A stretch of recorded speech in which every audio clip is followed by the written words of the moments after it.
Vous vous souvenez que pour la diffraction, on avait utilisé deux relations. Une relation qui n'était pas à démontrer, qui était propre au phénomène de diffraction. Le demi-angle d'ouverture en radian est égal à la longueur d'onde sur A étant la largeur de la fente. Et puis on avait ensuite continué en s'intéressant aux considérations géométriques et au triangle rectangle qui est là. On a à peu près l'équivalent pour l'interférence. Dans le cadre de ce phénomène, une relation qui n'est pas à démontrer montre que la différence de marche entre l'onde issue de la source 1 et l'onde issue de la source 2, différence de marche constatée pour que ces ondes plutôt, atteignent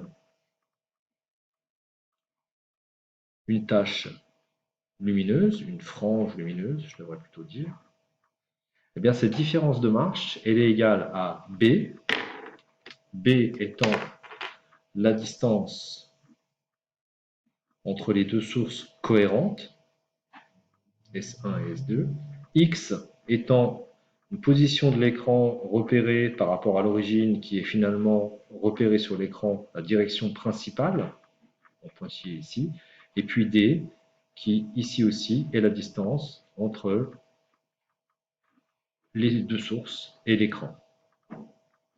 Alors, première possibilité, les deux sources émettent donc une onde de même fréquence avec un déphasage constant et cette onde se propage partant de S1 vers l'écran, partant de S2 vers l'écran. Si, alors on constate bien ici que effectivement la distance parcourue n'est pas la même.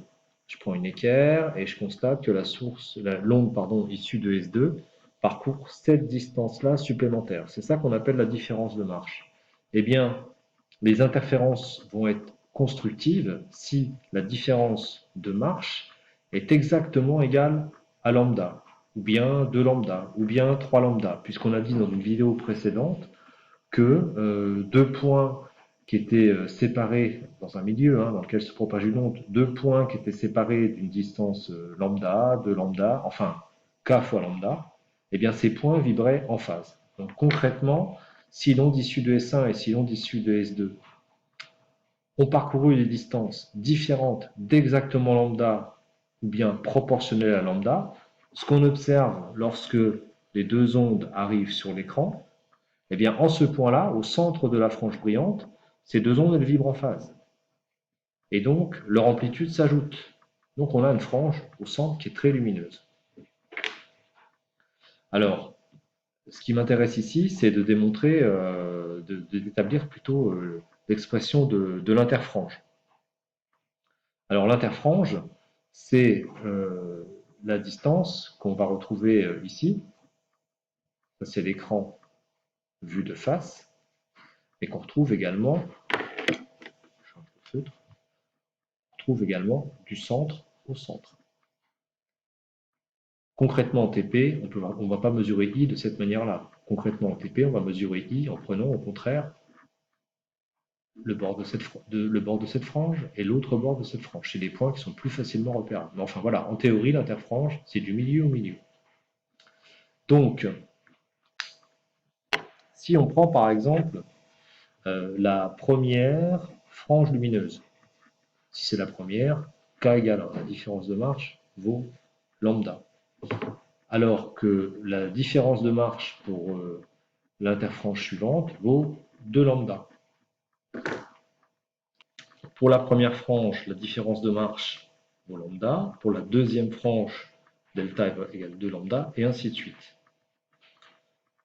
Alors, la première frange, x, on va l'appeler x1. Donc, je reprends cette relation, delta égale b fois x1 sur grand D. Alors que pour la deuxième frange, ce point-là aura pour abscisse x2. Donc, delta égale b x2 sur d. Ici n'apparaît pas l'interfrange. Qu'est-ce que l'interfrange? Finalement, c'est x2 moins x1.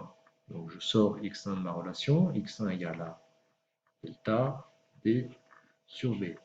x2 égale delta d sur b. Je continue.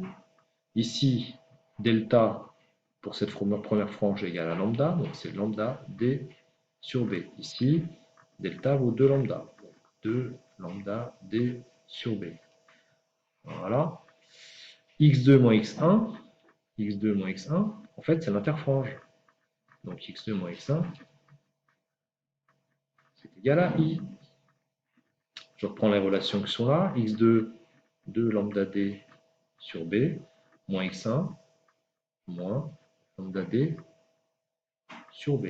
Je fais attention de ne pas me tromper. Égal à i. Je continue. Je soustrais deux fractions qui ont le même dénominateur. Je mets tout sur b. 2 lambda d moins lambda d.